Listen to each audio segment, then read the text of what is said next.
अच्छा, कोई होंगे। साक्षरता क्या है?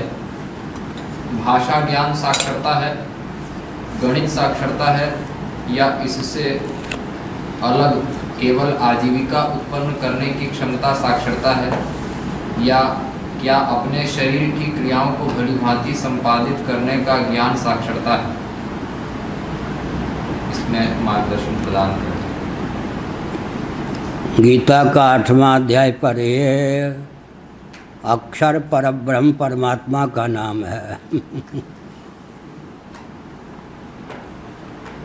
अक्षर माने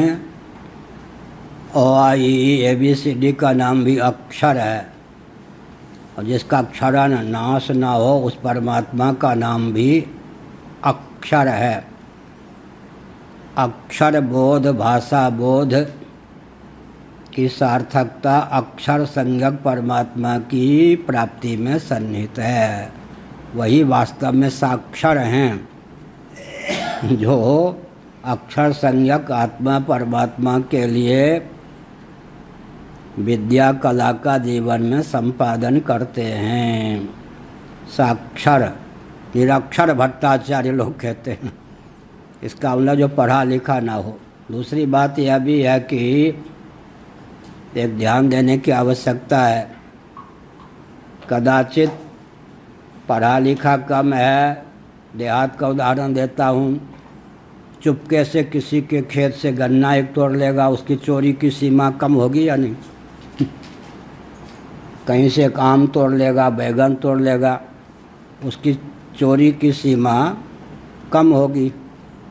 और जो साक्षर हो गया आजकल और अक्षर संज्ञक परमात्मा की प्राप्ति से जीवन की सार्थकता होती है, इसका ज्ञान नहीं है, समाज के लिए साक्षर व्यक्ति ही प्राय अधिक शोषक सिद्ध होते हैं।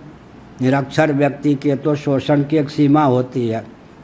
पड़ोसी के खेत से कुछ गन्ना तोड़ लेगा, मिर्ची तोड़ लेगा, बैगन तोड़ लेगा, यहीं तक उसकी गति होती है।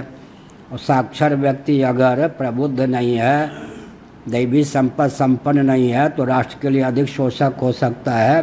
तो अक्षरम ब्रह्म परमम, परब्रह्म का नाम ही अक्षर है। इसीलिए उपनिषदों में कहा गया है, अक्षर संज्ञक जो आत्मा है, परमात्मा है, उसमें प्रीति प्रवृत्ति को अभिव्यक्त करने के लिए जो साक्षरता है उसी की सार्थकता है। सा विद्या या विमुक्तये, विद्या ही का ब्रह्म गति प्रदाया। नारायण।